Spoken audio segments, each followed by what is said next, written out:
be sure to visit our sponsor at gocollect.com. So I am actually outside of another comic shop. This is a shop that I actually had a pull list with for a period of time, but actually got rid of the pull list when. So I am in Berkeley, California right now. I am sitting outside of the Escapist comic book shop. I've never been here before, but I've actually spotted this place several times when doing searches online for comic shops in the area. So I decided to head over here to check this place out. I have no clue what to expect. I'll try to shoot some footage. I'll try to take some photos, and maybe we'll even buy some books. There are 2 other comic shops not too far away from here. I hope to hit those places as well if travel and time permits me to do so. So let's head inside.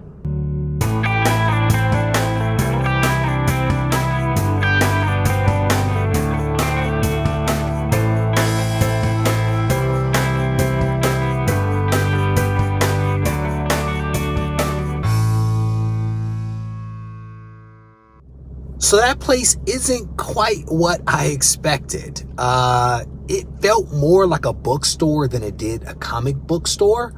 A lot of new comics in the back room, which I think is fine. I asked if they had back issues, and they said that they were on the 2nd floor, but that it didn't open up for another hour. So the shop's open, but I can't look at the old books because they're on another floor, and I guess they needed somebody else to come in before I could go up there. Interesting. All right, so I am up the street and around the corner from the second comic shop. I think it's called Fantasy Comics. I actually drove past it, and it looks inviting. Doors are wide open, but parking is pretty bad here in Berkeley, so I'm like not exactly close. So we're gonna backtrack, hopefully get into the shop, find some good stuff. We'll see what happens.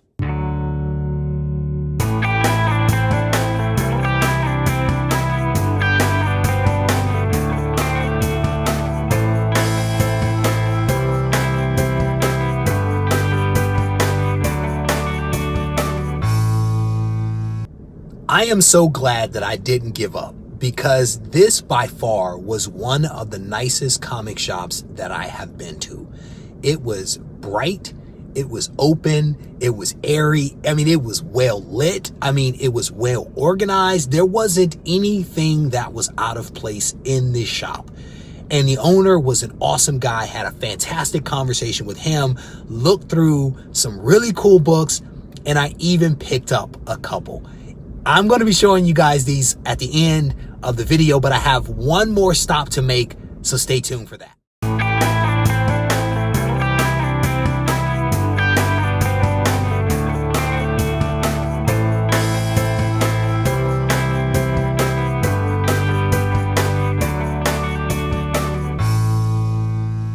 So I just hit another comic shop here.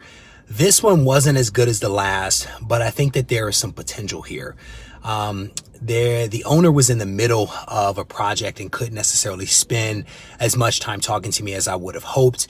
But he did kind of mention that he has a lot of books that haven't yet made their way to the floor. So I'm hopeful that at some point in the future, you know, he'll be able to take some time to find books that I can actually pick up and add to the collection. So, you know, even though he didn't have the time, I remain hopeful that there's something that could come out of this.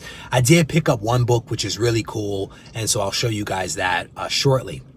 But I want to kind of sort of explain how I approach some of these things when I'm hunting in the wild. So when I go to a shop and I find a book that I'm interested in, I actually will ask if I could take the book out of the plastic, because I want to take it out. I want to get a look at the book. I want to check it for restoration. I want to check it for spine splits. I want to check it for any kind of defects, right? Then one of my next questions is, how did you grade the book? I want to know how they're grading the book, because oftentimes the books have a price.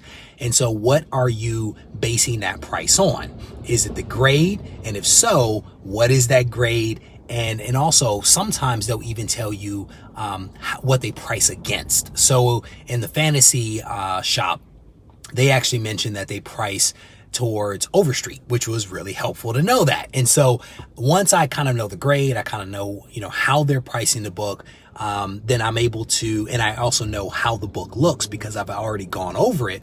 I can then pop open my phone, jump on Go Collect, and actually look up the prices and kind of figure out whether they are spot on, whether they're a little off, whether I'm actually getting a deal. And so I am not shy about that. I will do that right in front of the owner. I'll even tell them, hey, I'm going to check some prices before I decide. I believe in being transparent with people. And in the case of the fantasy, he kind of said, I price my books so that they actually leave the shop.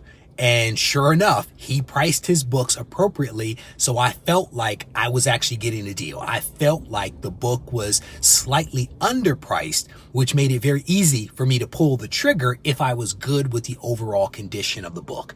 And so that's just a little bit of insight into how I actually will approach a deal in a shop.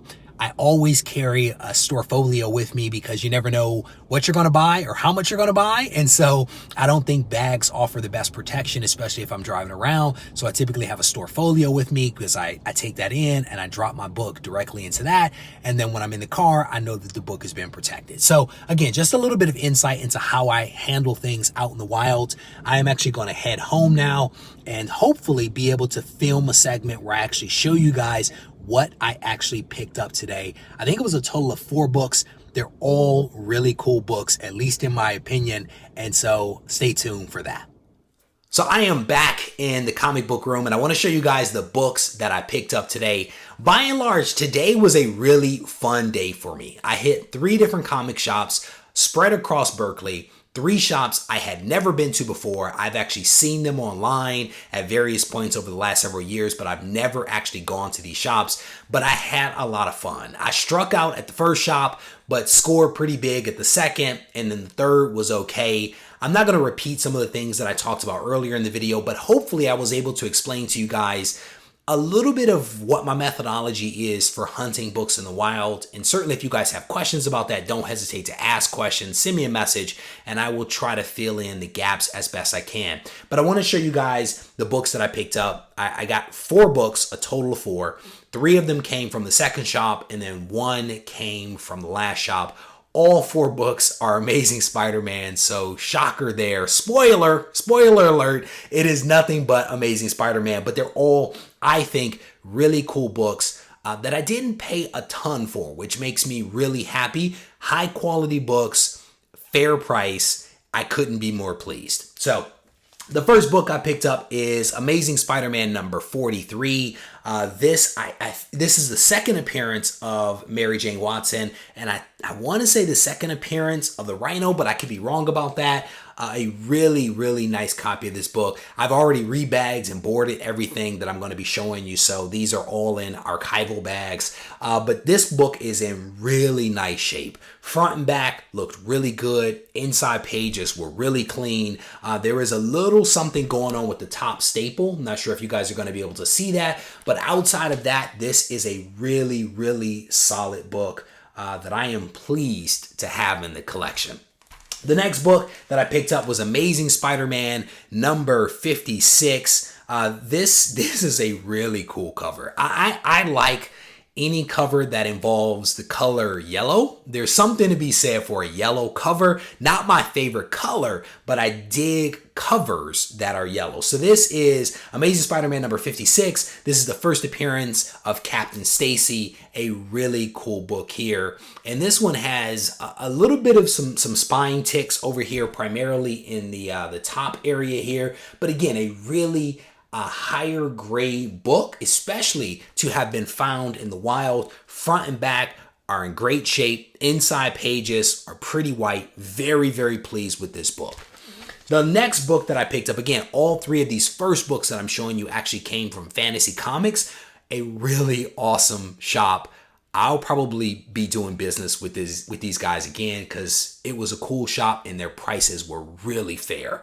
So this next one is Amazing Spider-Man number 67, a John Romita cover, a really cool cover here. This is actually the first appearance of Robbie's son, Randy Robertson. So really cool book. Nice first appearance here. Again, a really higher grade book. I mean, there's some things going down here, a little corner ding in the bottom, but outside of that, again, front and back, pretty clean. Inside pages, fairly white. So I couldn't be more pleased. I think someone up in the top here wrote 99 cents or something like that in pencil. So I think that can easily be removed with a little bit of a cleaning. So definitely pleased to have this book in the collection. And then the very last book I picked up was one that I grabbed from the last store that I went to. I actually identified 3 books out of, their short box full of Amazing Spider-Man, again, the lower numbers, and 3 books that I identified. One of them had a couple of tears in the front cover. One of them had some water damage. I actually passed on both of those books because I felt like for the price, the price was a little high for the quality of the book. And so I passed on those books knowing that I could probably find those books easily elsewhere or potentially go back to that shop because those books will probably still be there. And that is not a slight on the shop at all. It's just the thing of someone is not necessarily going to go pick these books up for that price because they weren't keys. They weren't major books, but they were nice fillers if you're working on a run. So this book kind of sort of likewise is a filler book. I don't think that there's anything truly significant about this book. It is, however, in really good shape. So I am actually really pleased with the quality of this book. Again, to have been found in the wild, it's pretty solid. I want to say that this might be the first time that Power Man and Peter Parker or Spider-Man actually met. But don't hold me to that. Amazing Spider-Man 123. So this was a cool book. I had actually never seen this book in person before. So it was a cool book to kind of grab. I might have paid a little bit more for this one. But again, I did that knowing that I was paying a little bit more for this book. This is a John Romita cover. Really cool book. And what's cool about this situation is that I sent an email to the owner right after I left the shop because while I was there, he indicated that he has a lot of books, Amazing Spider-Man specifically, that weren't necessarily out and available for people to pick from yet. They kind of stated that they're always getting collections in and they're kind of processing through things. He was actually in the middle of a big project and actually couldn't, spend as much time with me as he wanted to, which is perfectly fine and totally understandable. But we had a nice little exchange via email. My hope is that I'll be getting a call from him or an email from him at some point as he works his way through that project and is able to identify those Amazing Spider-Man books that are in the back of the store that people don't have access to. So I think it was a good use of my time. I'm very pleased that I took the opportunity to actually go to that shop because I got a cool book out of it and I may have a line on some other awesome books down the road. So again, this video hopefully gave you guys a little bit of insight into how I do things in the wild. I'm really enjoying these videos that I've been doing, kind of like the vlog style where I kind of show you guys what's happening, while I'm out and about. And I hope you guys are enjoying them as well. As always, I want to thank you guys for taking the time to watch this video. If you haven't yet subscribed to the channel, I definitely want to encourage you to do that so that you can stay abreast of all the content that I release on a weekly basis. And certainly, if you guys need me, don't hesitate to reach out at RegieCollects at gmail.com and also RegieCollects on Instagram as well. Take care. Be sure to visit BCW Supplies to learn about their 950 plus products for collectors. Products include card sleeves, display cases, comic bags, storage boxes, and gaming folders, just to name a few items. Head over to bcwsupplies.com today for more information.